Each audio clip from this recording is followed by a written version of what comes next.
melintasi padang gurun selama 40 tahun. Kami percayakan hambamu, Ibu Bibiana istri Pujianti,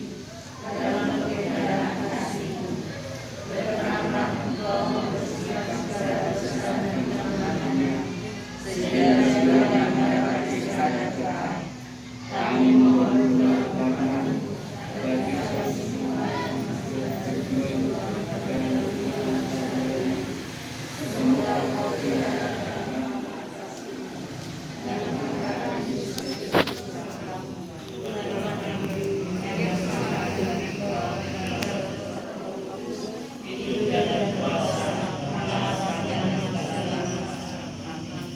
marilah kita dengarkan pewartaan dari bacaan pertama.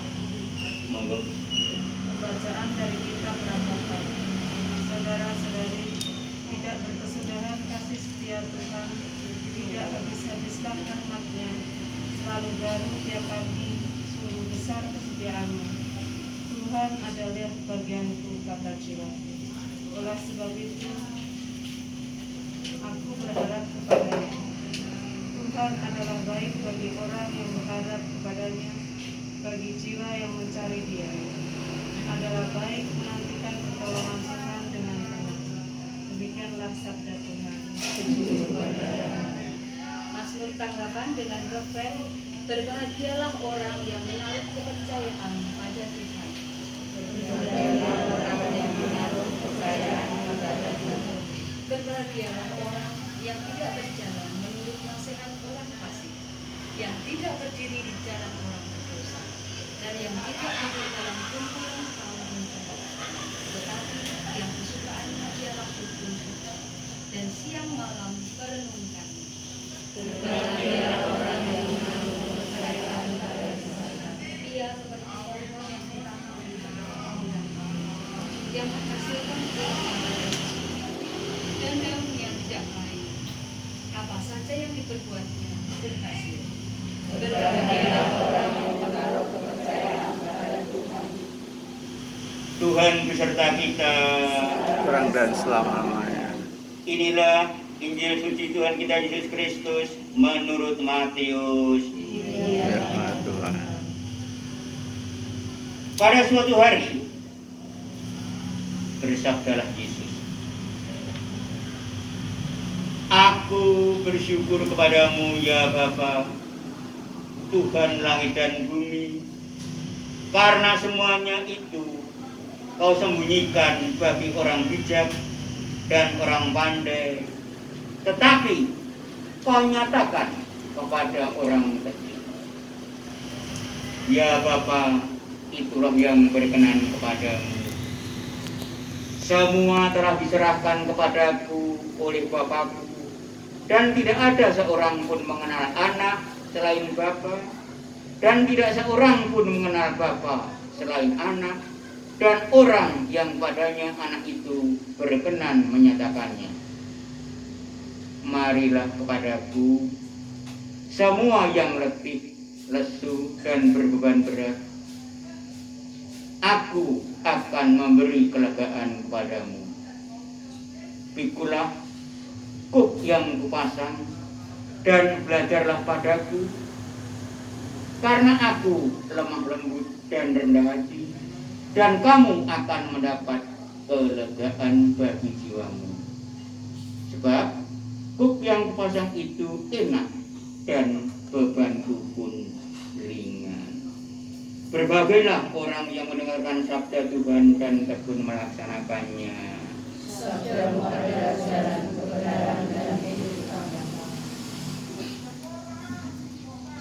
Bapak Ibu yang terkasih, perkenankanlah untuk menghilangkan penatan, kami akan sedikit nembang ngocopat walaupun hanya satu foto.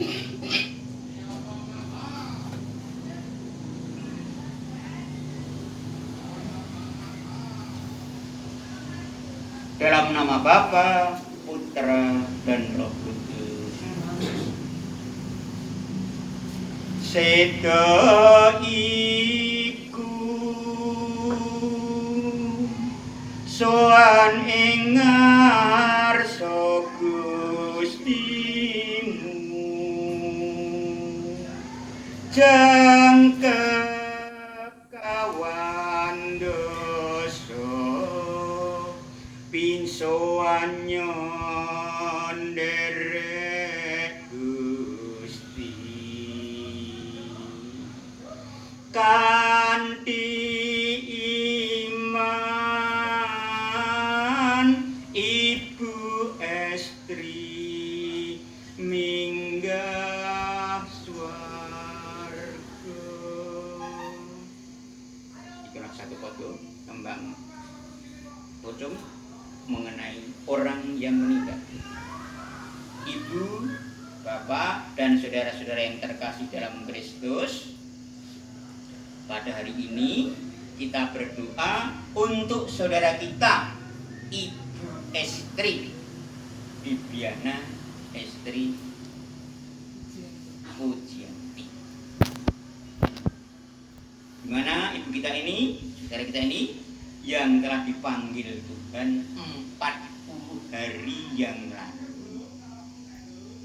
Pada hari yang ke-40 ini ya, kita ingin melambungkan doa agar saudara kita ini dimurnikan dan dibersihkan dari segala dosa dan kelemahannya. Ada 3 hal pokok yang perlu kita renungkan pada malam ini. Apa 3 hal pokok itu? Pertama, 40 hari saat pemurnian dan pengkudusan. Itu yang pertama. Yang kedua, kita diingatkan agar semakin dapat menyerahkan hidup dan memurnikan hidup kita mengarah kepada Allah. Yang ketiga, kita diundang untuk bersedia datang kepada Allah. Tiga hal inilah yang marilah kita tintini, kalau Jawa ini kita limbang-limbang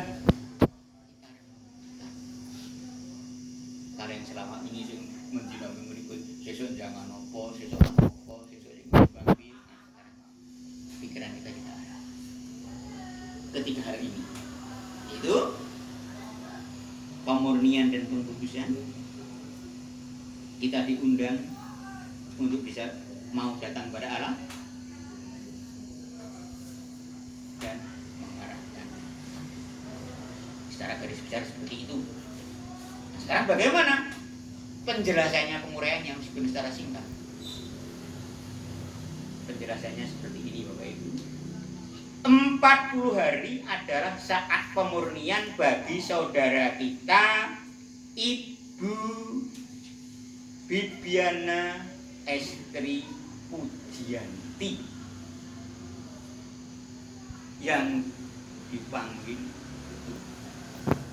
40 hari. Pemurnian ini diartikan sebagai saat untuk membersihkan diri dari segala kotoran, debu, ataupun apapun yang menempel yang ada pada diri saudara kita Ibu Bibiana Estri. Baik yang menempel, entah itu kelemahannya, entah itu dosanya, supaya ditinggal, sehingga tertinggal. Sehingga apa? Dengan pemurnian itu, maka akan kelihatanlah keadaan aslinya. Bagaimana saudara kita Ibu Estri? Sebagai contoh yang jelas, emas dimurnikan dengan bara api secara terus menerus. Maka emas itu makin lama tempa, kemudian dibalik lagi, didinginkan lagi, dipanaskan lagi, maka kotoran-kotoran yang ada pada emas itu akhirnya akan melepas dan kelihatanlah emas yang begitu itu banyak asli. Contoh yang pertama. Contoh yang kedua, bangsa Israel dimurnikan melalui perjalanan di padang gurun selama 40. Yang tadinya banyak dosa ketika masih di Mesir di bawah pimpinan Musa untuk menuju ke tanah terjanji di Kanaan. Berbagai macam percobaan selama 40 tahun itu dialami oleh bangsa Israel. Supaya apa? Supaya bangsa Israel ini murni setelah sampai di tanah Kanaan. Contoh yang ketiga, Tuhan Yesus selama 40 hari 40 malam di padang gurun mengundurkan diri dan memurnikan untuk membersihkan diri dari segala dosa. Pada Tuhan Yesus kan ada 3 percobaan itu. Tidak perlu kamu uraikan di sini, nanti tidak menyimpang pembicaraan. 40 hari itu saat pemurnian bagi saudara kita. Ibu Bibiana, istri Puji. Maka saat ini pula kita memohon berkat kepada Allah, semoga Allah selalu mendampingi saudara kita ini, yaitu Ibu Bibiana, istri Pujianti, dalam proses pemurnian, sehingga saudara kita ini, Ibu Estri, sungguh layak dan pantas menghadap Bapa di surga, Sang Sumber kekudusan manusia. Poin yang pertama. Poin yang kedua, kita semakin diingatkan agar kita dapat menyerahkan hidup dan memurnikan arah hidup kita kepada Allah. Di mana dalam bacaan tadi kita peratapan menuliskan dalam bab 3 ayat 25 sampai 26 berbunyi, Tuhan adalah baik bagi orang yang berharap kepadanya, bagi jiwa yang mencari Dia adalah baik menantikan pertolongan Tuhan dengan tenang. Jadi kalau kita mengharapkan pertolongan Tuhan, maka marilah kita memohonkan tenang. Ojo gesak-gesuk bedawannya. Zaman ini memang menawarkan berbagai macam kemudahan yang sering membuat kita sebagai orang Katolik terlena. Terlena pada apa? Maka kita diingatkan bahwa semua hal yang penting dalam hidup kita, tetapi yang lebih penting, yang lebih pokok adalah satu-satunya kekuatan iman, yaitu Allah sendiri.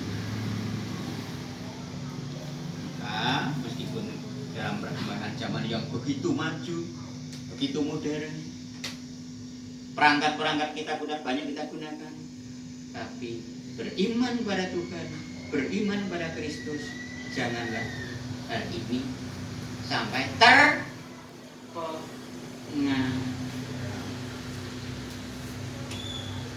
penjelasan yang kedua seperti itu. Kemudian penjelasan yang ketiga dalam Injil Matius bab 11 ayat 28 sampai 29, Tuhan Yesus bersabda, marilah kepadaku semua yang letih, lesu dan berbeban berat, aku akan memberi kelegaan kepadamu.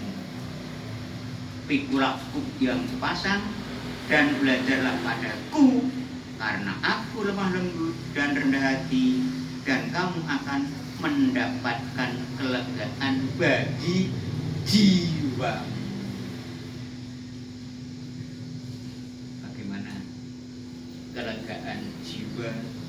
dapat kita rasakan meskipun kita masih berada di dalam dunia ini. Bagaimana kelegaan jiwa ini dapat kita rasakan? Sepandai-pandai kita harus bisa mensyukuri nikmat Tuhan. Bagaimana kita mensyukuri nikmat Tuhan itu?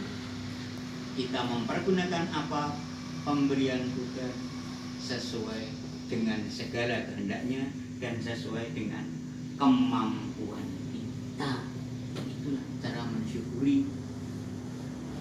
Kalau Bapak Ibu ingin lebih dalam lagi, silakan mendengarkan radio Rejo Bindung setiap jam 9 pagi hari Rabu yang diberikan oleh baik, karena saya juga mengikuti.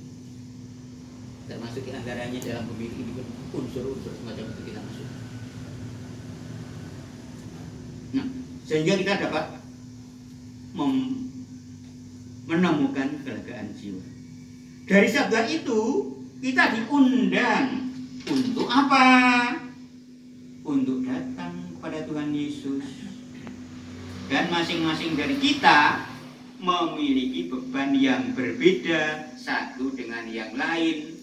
Maka dengan datang pada Yesus kita akan mendapatkan kelegaan. Demikianlah pula dengan segala beban derita, dosa dan kelemahan dari saudara kita Ibu Bibiana istri Pujianti yang 40 hari yang lalu dipanggil Tuhan. Kita mohonkan semoga mendapatkan kelegaan jiwanya serta merasakan kasih Tuhan dalam kebahagiaan abadi di surga. Bagi kita